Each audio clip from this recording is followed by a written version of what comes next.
Hi, my name is Lade Tawak. I am a UX specialist and I work with a biotech company based in Lagos, Nigeria. Today, I'll be talking about accessibility and UX and considering new dimensions for inclusive design. So, what does all of that mean? We're going to talk about why accessibility matters, dimensions, the aforementioned dimensions, and how exactly you can create inclusive products. So first, why does accessibility matter?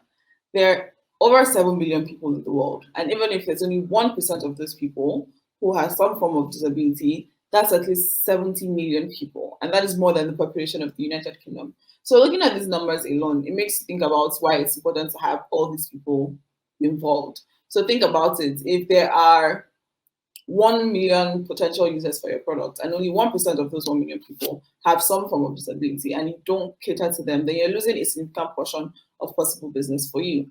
And thinking about even minus the human angle, everybody needs to be included point of view. From a profit point of view, it's very important for you to think about making all your products accessible to everyone. So thinking about disabilities, you can see permanent disabilities, situational or temporary. And this is very commonly referred to in the Microsoft Inclusive Design Toolkits, where you see there's this image that most people have seen if you're in the design space, where if you have, for example, if you have a temporary disability, maybe you're holding a baby and you can only use one hand to work at the moment. A situational no, sorry. A situational disability is when you're holding a baby and you can only use one hand. A temporary disability is if your arm is in a cast and for a month or two, you can only use one hand.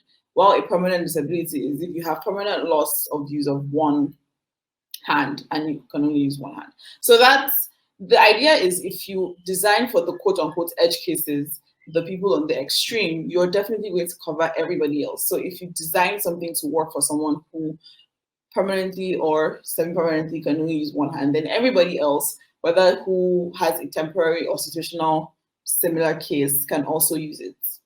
Second thing to note, which is the expansion of the conversation on accessibility, is that accessibility and inclusion is not just about physical abilities or disabilities. There's so many other concepts to consider when you're talking about making things accessible. And the two things that I want to focus on for my talk are technological accessibility or technical accessibility. So for example, some people have limited internet access and they use low-end devices. And those are things that are not often talked about in the conversation around accessibility and inclusive design. When you think about how some portion of the world may not have constant internet access, or they might have low internet access, so 2G. There are places in the world, even though we're all talking about 5G, there are places in the world where most people have access to 2G most of the time. So if you're not designing for your product to be able to be used by people who only have 2G or 3G internet access, then your product is not accessible to those people. Here's the Microsoft Inclusive Design Toolkits, which I referred to earlier. As you can see, the most common ones that people think about when we talk about inclusive design in tech, think about touching, seeing, hearing, and speaking. And the goal of this talk is to get you to start thinking outside of those things and also include technical capacity when designing. So these are the dimensions. Internet connectivity. When you're designing, you need to think about if people who have slow internet access or have intermittent internet access or are mostly offline, how can they access this product? How can they access this tool that you're building? Think about, especially now, given the pandemic and lockdowns and how everything had to go remote and education, for example, was online. If you're designing tools that can only be used by people who have constant internet access, then you're excluding a large portion of the world where they don't have constant internet access, and those kids are being excluded from having access to education. And that is a very serious use case. Another thing to consider is that a lot of people use second-hand and low-end devices, especially in sub-Saharan Africa and Asia.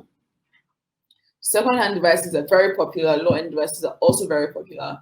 And something funny that happens a lot is that a lot of people who design apps and websites typically use iPhones. This is a thing that happens a lot. And you see that they only design with like iPhones in mind. But when you think about the fact that your product is also going to be used by Android users, then you're seeing that the experience is different. And I know so many people who have learned from this mistake where throughout development and testing, they were only testing with iOS devices because that is what they were using. And when it came time to launch, they were launching for both iOS and Android, and the Android experience was very bad. So thinking about that is also one way to make sure that your designs are inclusive. New internet users especially tend to have older devices. So for people who are newly coming onto the internet, who are experiencing all these things for the first time, they may not be able to use your product if it's not built for, or if it doesn't work well on older Android devices. The third thing to consider is when you're using gestures and icons. So this is a thing of technical knowledge or technical know-how. So people who are not familiar, again, this is more consistent with people who are new to the internet. If you're not familiar with certain gestures, for your app, say for your app, people need to swipe and double tap here and roll up their fingers and do all these fancy gestures that maybe people who have been using the internet for 10, 20 years are able to do. Newer internet users or younger people or older people, or for whatever other reason, may not be able to understand those gestures. They may not know those gestures. They may not know that those are things that are possible. So when you're designing, when you're creating your app, when you're whatever you're doing, you have to consider the fact that that these gestures are not universally understood. Also think about icons. Icons are not universal. Some icons means something in certain places while it might mean something else in another place. It's very important to always use labeled icons. There's this clean look and feel that we like to design for, but it's important, and that usually typically involves not having labels for icons. This is not very good experience for people who are new to whatever it is that you're building, and they may not know what to do if they're just icons everywhere that have no labels, and if there are gestures that they don't know about that they can do. Finally, something to consider is language. When you're using language that people might not understand, especially people who are new to the internet. So when you say swipe, it seems very it's like, oh, everybody knows how to swipe, but you're assuming that this new internet user, for example, who is using a second-hand low-end Android device knows what it means to swipe. And if you ever have the opportunity to take some time to observe somebody who has never used a smartphone before, try to use a smartphone, it's a very painful experience. In a previous role, I did research with people who had never used a smartphone before, and the process of watching them trying to add contacts to their phone, trying to access the apps, trying to do things was very painful to watch. And so you can imagine how painful it must have been for them. And almost all the people who were in that study that I did all said that if it wasn't because they were in a study setting, they would have just dropped the phone.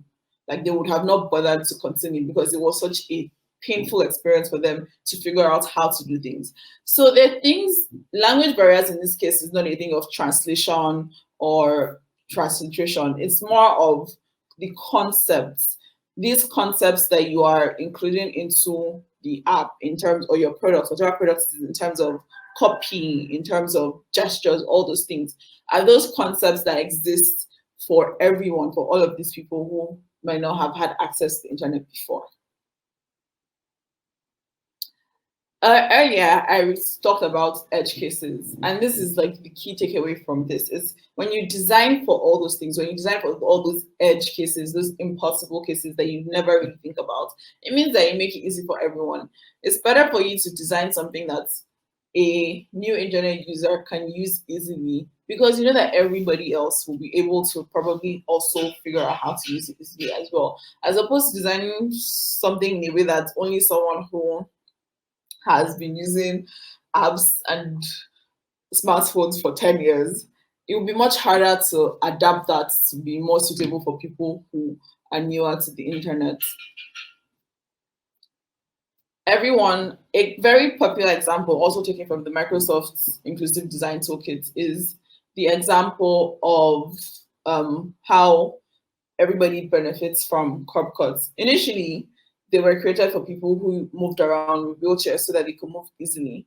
But now it applies to almost everyone. If you're using a stroller, if you have a baby, and you're using a stroller for your baby, it works for you. If you move around with a bicycle, it helps. People who move around with skateboards, it also helps. So everybody can benefit from when design is inclusive and accessible.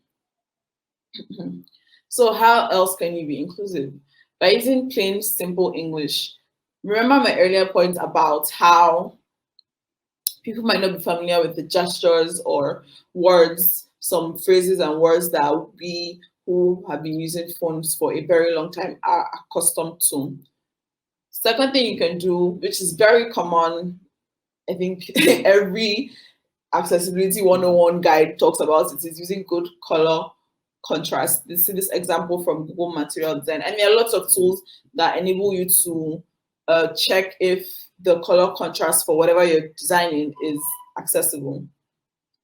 Something else that we tend to forget about is using alt text. This is also very popular in the your average accessibility 101 material. It says when people who use screen readers want to access your websites, it helps them when you use alt text.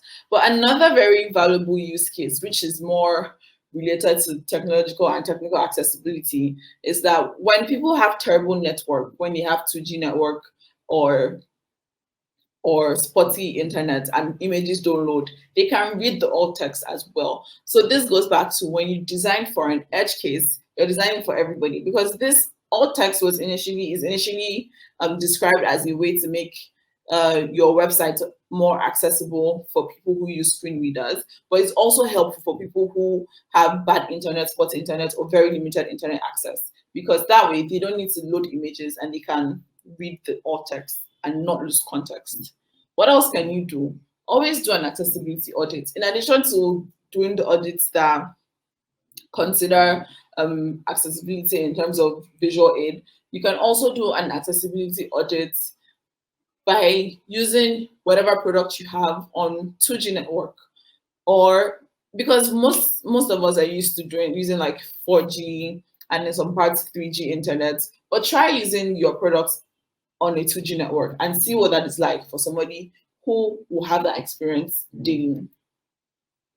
Another thing you can do is to actually involve users. It's not enough for you to just do an audit by yourself and think that, oh, this is great and you've done everything that you need to do, right? There are things you will miss out because that is not your daily experience. But by conducting research with actual people who fit into these categories of accessibility needs, then you'll be able to see 100% what needs to change. The third thing you can do is to follow accessibility guidelines. There are a lot of accessibility guidelines available all over the internet. Google has one, Microsoft has one, and there's the WCAG one. So refer to these sources, refer to these materials, so that you're creating things that people can use that includes everyone, so that other people are not, and so that the people are not losing out and you also are not losing out. Thank you.